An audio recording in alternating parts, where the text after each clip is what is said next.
The night my brother told me I was dead weight, I had just driven 40 minutes in the rain to pick up his daughter from soccer practice because he forgot. Again. Maya was 9 years old and standing outside the gymnasium in wet cleats, and when she saw my headlights pull in, she ran to the car like I was the only solid thing in a shaking world. I wrapped my jacket around her in the passenger seat and didn't say anything about the fact that neither her father nor her mother had answered their phones for 45 minutes. That was a Tuesday. By Friday, I was standing on the sidewalk outside the house I had lived in for 3 years, with 2 garbage bags and a laundry basket, watching my brother change the front door code while his wife stood behind him in the doorway with her arms crossed. "You've been freeloading off this family long enough," my brother said, not turning around. "We need the room." I didn't cry. I didn't argue. I stood there in the cold and I did something that surprised even me. I looked at both of them very calmly and I said, "I hope everything works out the way you're expecting it to." Then I put my laundry basket in my trunk, my garbage bags on top of it, and I drove away. 18 days later, my phone had 63 missed calls. My name is Lauren. I'm 31 years old. For the last 3 years, I had been living with my brother Daniel and his wife Renee in their 4-bedroom house in the suburbs of Columbus, Ohio, paying them $800 a month in rent, splitting the utilities 3 ways. And this is the part nobody counted out loud, functioning as the invisible infrastructure of their entire household. I want to be precise about what that means, because when I say it out loud it sounds like complaining, and for a long time I told myself it wasn't complaining, it was just how family worked. I paid rent, which covered roughly a third of their mortgage. I drove Maya to school on the days Renee had early meetings, which was 3 days a week. I picked Maya up from soccer practice when Daniel forgot, which was most weeks. I kept a spreadsheet. I am an accountant. Keeping spreadsheets is how I survive. And in that spreadsheet I tracked every household bill: internet, electric, gas, the streaming subscriptions, the pest control service, the water softener maintenance. I paid my third every month, and I sent them a reminder when the others were due, because twice in the first 6 months of living there, the electric got shut off because Daniel paid it late.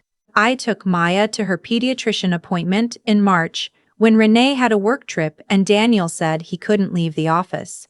I sat in that waiting room for 2 hours with a 9-year-old who had a 101 fever, and I held her hand when the nurse did the strep swab, and I stopped at the pharmacy on the way home and got her medication filled, and I made her soup from scratch because she asked me to.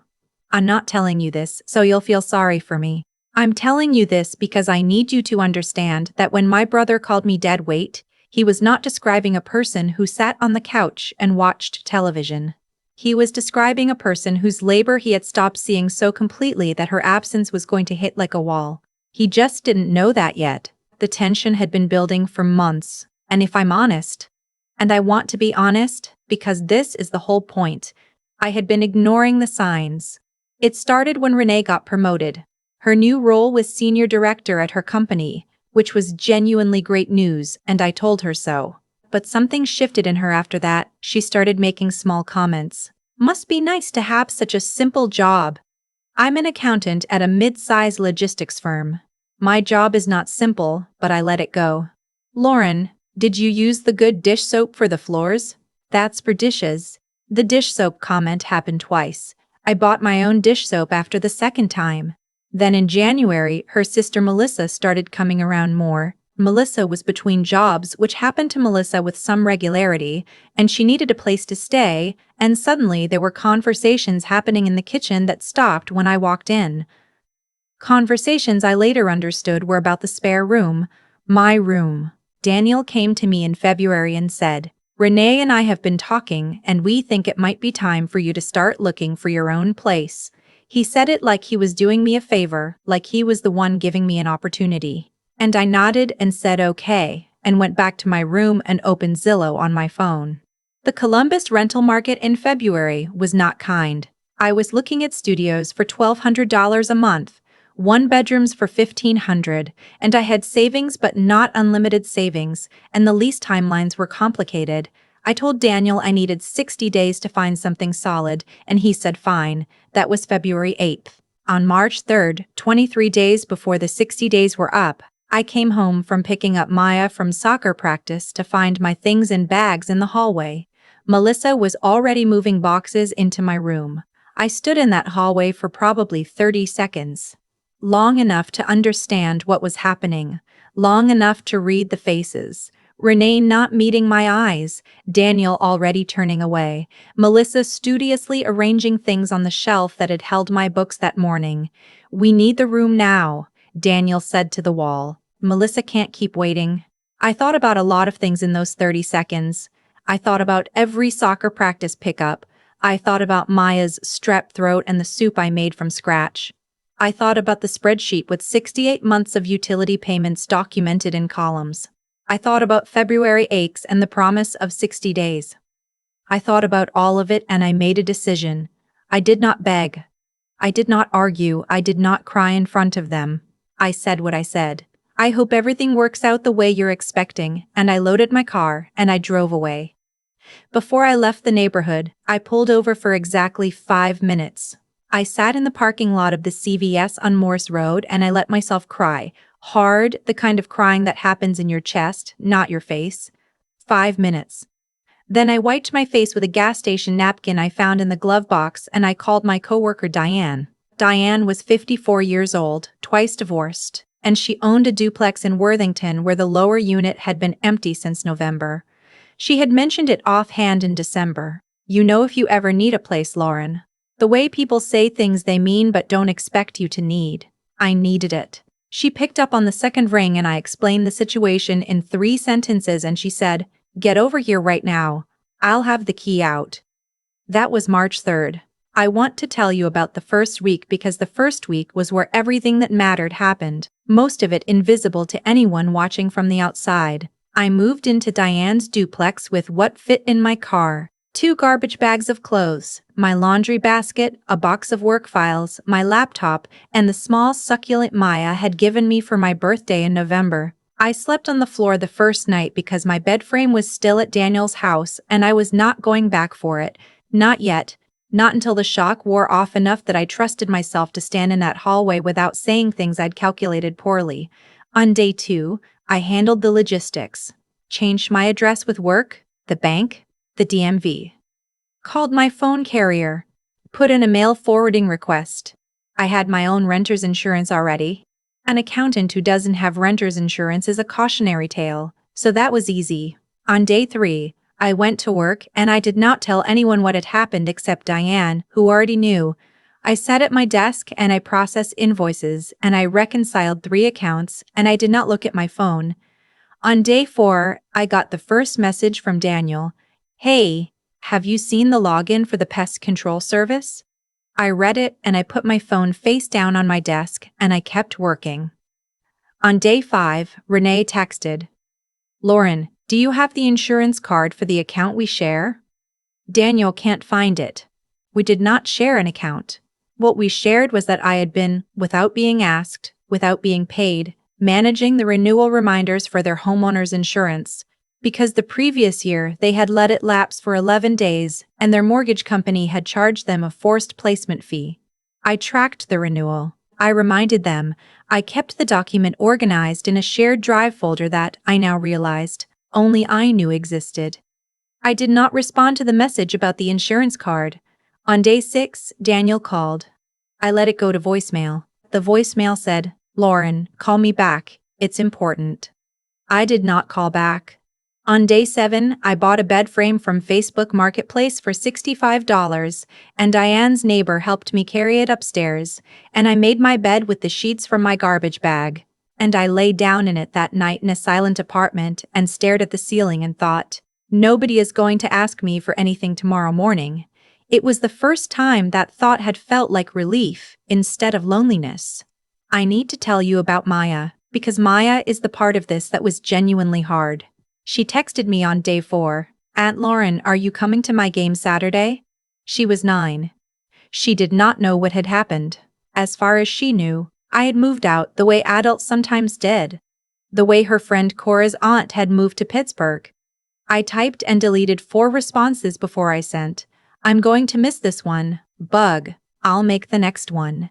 She sent back a thumbs up emoji and then a soccer ball emoji and then, after a pause, a red heart.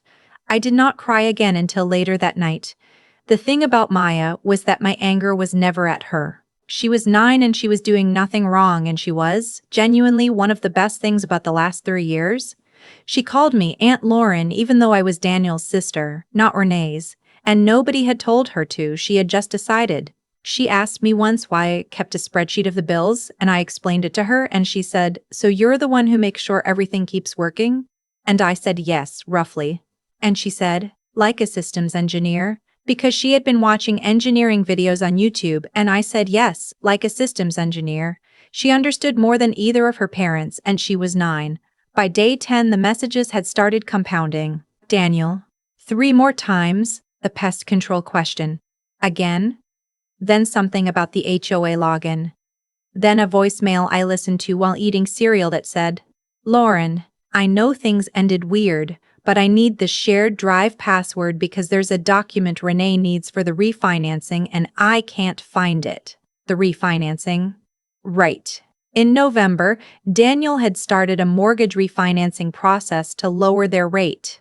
The process required gathering 4 years of tax documents, insurance records, HOA compliance letters, and utility payment history.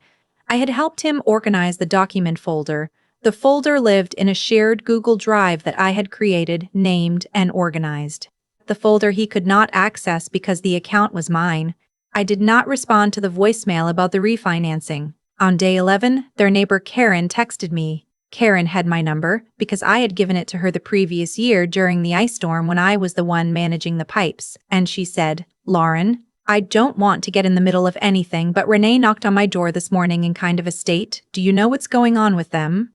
I told Karen I had moved out and wished her well. On day 12, my mother called. This is the part I had been waiting for and dreading simultaneously. My mother and I have a complicated relationship, which is accountant language for. She has always treated Daniel like the main event and me like a footnote, and I had spent most of my 20s deciding whether that was something I was going to spend energy on or not. She called at 8:47 in the morning. I was at my desk. I looked at the screen for 2 rings and then I answered. "Lauren," she said, "your brother says you just left without telling anyone, and now you won't respond to anyone, and you have documents he needs. What is going on?" I want to tell you what I felt in that moment because it matters.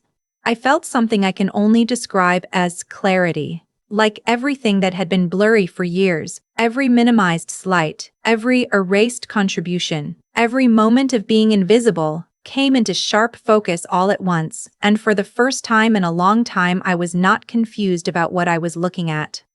"Mom," I said, "Daniel gave me 23 days instead of 60 and had his sister-in-law moving into my room while I was still loading my car. He can figure out his Google Drive?" Silence. Then, "You need to stop being dramatic and help your family." There it was.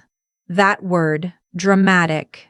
The word that had followed me my entire life as a way of making my legitimate responses to illegitimate treatment sound like a personality flaw.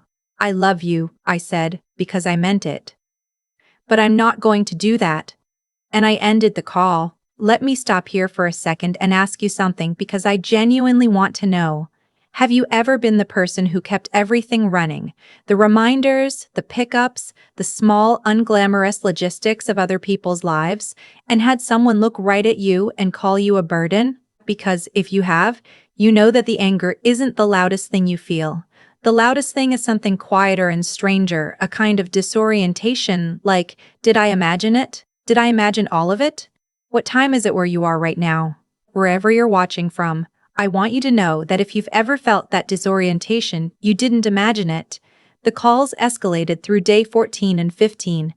The refinancing was apparently in jeopardy. I know this because Daniel left a voicemail that was 7 minutes long. I timed it, in which he explained in increasing agitation that their loan officer needed the documents by end of week, that the rate lock was expiring, and that this was going to cost them money, real money, because of me. Because of me. I sat with my phone on the kitchen table in Diane's duplex and I listened to the whole 7 minutes, and I thought about the November afternoon I had spent organizing those documents, unprompted, because I had seen the due date in the shared calendar and I knew it would fall through the cracks if I didn't handle it. And then I thought, he is currently describing the consequences of my absence as my fault. He threw me out 23 days early, and he is describing the consequences as my fault. I did not call back. On day 15, Renee's mother, a woman named Sandra who I had met at Thanksgiving twice and who had always been perfectly pleasant to me, texted from a number I recognized because she had texted me the previous year when she was trying to plan a surprise party for Renee and needed help with logistics. Of course she had needed me for that too. Her text said, "Lauren, I am sorry to bother you, but Daniel and Renee are in a very difficult situation right now and I was hoping you might find it in your heart to send those documents. I know things have been difficult." I read it 3 times. Then I did something I had not planned to do. I opened my laptop and I went to the Google Drive folder and I downloaded every document in it, all 47 files, and I emailed them directly to their loan officer, whose email I had because I was the one who had set up the refinancing folder in the first place. I attached everything and I wrote one sentence in the body of the email: "Please find attached the documents for Daniel and Renee's refinancing application. I CC'd Daniel." I did not copy anyone else. I did not add any other message. I closed my laptop and I went to make coffee. 2 minutes later, Daniel called. I didn't answer. He called 6 more times in the next hour. I didn't answer any of them. On day 16, I went back to the house with Diane's neighbor Marcus, a 6'2" high school history teacher who had told me calmly that he was happy to help and that he took exactly 1 day off per week and this was it. And I rang the doorbell. Daniel opened it. He looked at Marcus. He looked at me. "I'm here from my bed frame and my bookshelf," I said. "I'll be done in 20 minutes. He didn't say anything. I walked past him into the house. Renee was sitting at the kitchen table. She looked tired. The kitchen looked different than it had 2 weeks ago. There were dishes in the sink that would have been handled by now, a stack of mail on the counter that would have been sorted, a grocery list on the whiteboard that nobody had executed. Melissa's rain boots were in the entryway at an angle that would have driven me to straighten them. Nobody had straightened them. I went to my room. Melissa had rearranged everything but my furniture was still there. I started breaking down the bed frame and Marcus helped, and we were done in 18 minutes. As I was carrying out the last box, Maya came down the hallway. She had clearly just gotten home from school, still in her backpack. "Aunt Lauren," she said. "Hey, Bug." She looked at the box. She looked at me. She was 9 years old and she understood, in the way that children sometimes do, that this was one of those moments that was going to matter later. "Are you going to come to my game still?" she asked. "Yes," I said. "Text me the schedule." She nodded very seriously and then she hugged me around the waist, arms tight, and I held the back of her head for a moment and then I walked out. I sat in my car in front of the house and I breathed for a while before I drove away. On day 17, I had lunch with my friend Priya, who was the first person I told the whole story to from beginning to end. Priya was a pediatric nurse, and she had seen things that recalibrated your sense of what was worth being upset about, and she had the useful quality of telling you the truth even when the truth was complicated. When I finished, she said, "Do you feel guilty?" "No," I said. And then, because she was Priya, sometimes. "About which part?" "Maya. Maya is going to be fine," she said. "You told her you'd come to her games. You meant it. She knew you meant it." She paused. "The rest of it?" "Lauren. They told you that you were dead weight while you were picking up their kid from soccer practice. You don't owe dead weight a forwarding address." I laughed. It came out strange, half laugh, half exhale, the kind that happens when something true lands harder than you expected. "The refinancing is going through," I said. "I sent the documents." "I know," she said. "Because of course you did." She said it without any irony, just fact. "Because that's who you are, not because you owed them." I sat with that for a while. Day 18. 63 missed calls, total. I counted because I am, again, an accountant, and I count things. Daniel, 29 calls, 11 voicemails. Renee, 12 calls, 4 voicemails. My mother, 9 calls, 3 voicemails. Sandra, 4 calls, no voicemails. Karen the neighbor, 2 calls, 1 voicemail checking in. A number I didn't recognize that turned out to be Melissa. 1 call, no voicemail. Priya, 1 call, which I answered, which was her calling to tell me that her cousin had a 1-bedroom opening in Clintonville in May. Did I want her to pass my number along? I said yes. I did not return the other 62. Not because I wanted to punish anyone. I want to be clear about that because I think there's a version of this story where the point is revenge, and that is not the point. The point was something simpler and harder. I had spent 3 years being indispensable in a house where I was treated as dispensable, and the moment I stopped, the machine seized up, and that was not a victory to be savored. It was just information. It was data. What I did with the data was this. I scheduled a therapy appointment. The first one I'd had in 2 years. I updated my LinkedIn. I started looking at the Clintonville listings. I took care of my succulent, which was named Gerald and which was, improbably, thriving on Diane's south-facing windowsill. I texted Maya the Thursday after, send me that schedule. She sent me 8 soccer games, 2 school performances, and her birthday in June, all with the dates and times, in a voice note that lasted 4 minutes because she was 9 and had recently discovered voice notes. I added every date to my calendar. My mother called a final time on day 22, and this call was different. Her voice was different. Quieter. Not the managed frustration tone of the previous calls, but something else. She said, "Lauren, I need to ask you something honestly." I said, "Okay. Did you really do all the things Daniel said you did? The bills, the pickup, the medical stuff with Maya?" I thought about the spreadsheet. 68 months. I thought about the November afternoon and the refinancing documents. I thought about sitting in a pediatrician's waiting room with a feverish 9-year-old who was not technically my responsibility and holding her hand during the strep swab. "Yes," I said. Silence. A long one. "I didn't know," she said finally. "I know you didn't," I said. "Daniel said you were—" "I know what Daniel said." Another pause. Then, "I'm sorry, Lauren. I think I should have asked sooner." It was not everything. It was not an accounting of 20 years of footnotes and erasures. It was not a dramatic reversal or a tearful reconciliation. It was a woman in her 60s saying, "I'm sorry, I think I should have asked sooner," which was a small sentence and also the sentence I had been waiting for, in one form or another, for a very long time. "Thank you," I said. We talked for 20 more minutes. It was not perfect, but it was honest. And honest was something we had not been consistently in a long time, and it was a place to start. The Clintonville apartment was a 1-bedroom on the 2nd floor of a 1940s building with original hardwood floors and tall windows and a clawfoot tub.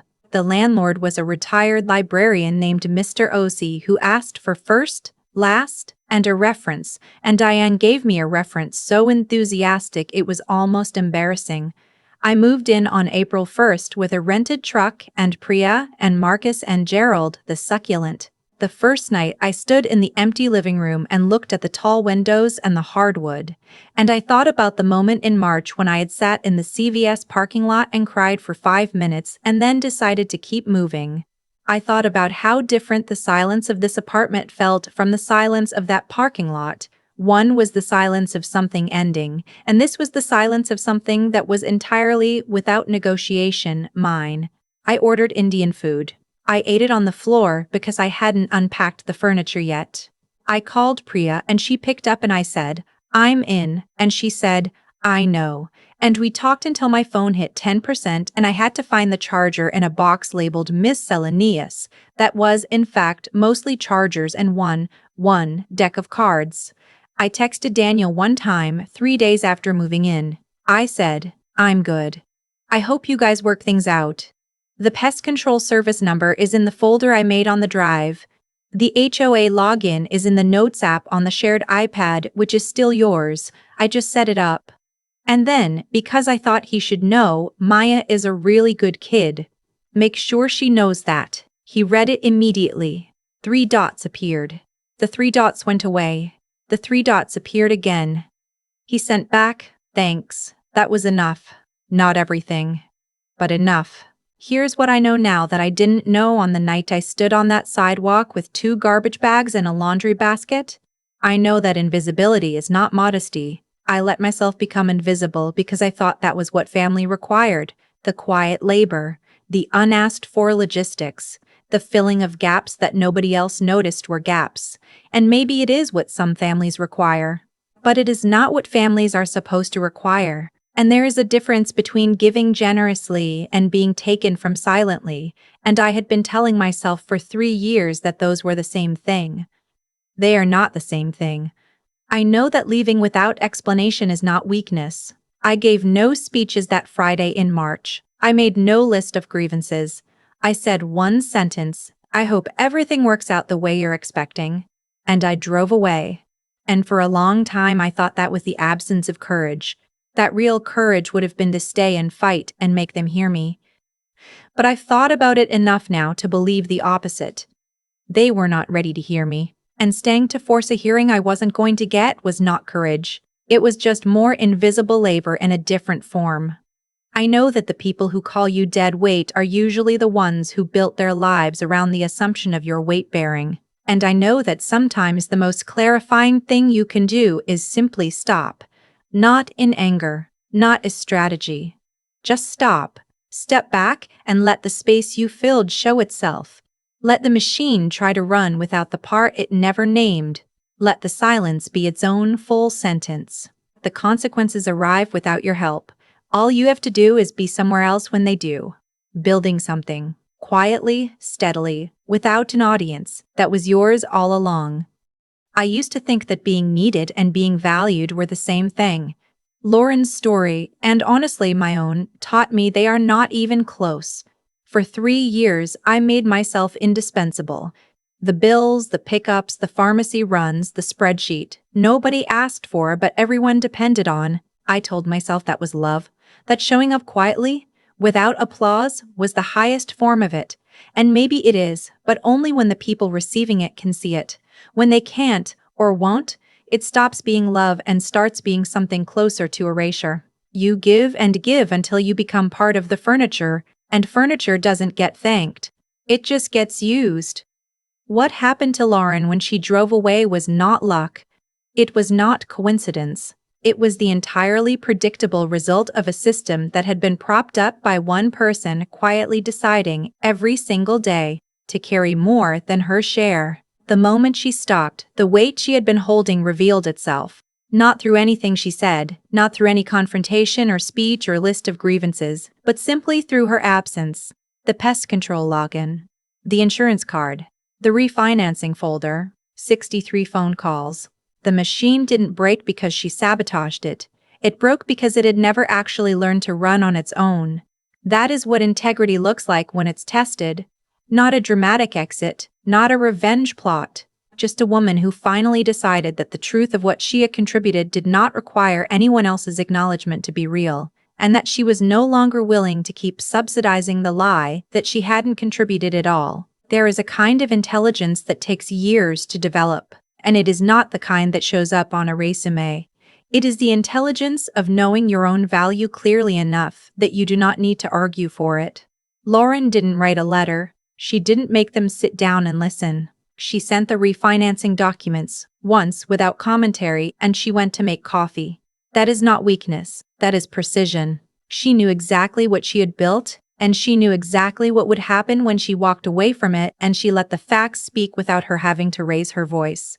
The hardest part of a story like this is never the leaving. It's the period after, when everything is quiet and you're sitting on the floor of a new apartment eating takeout and wondering if you made the right call. Resilience is not the absence of that doubt. It is what you do while you're feeling it.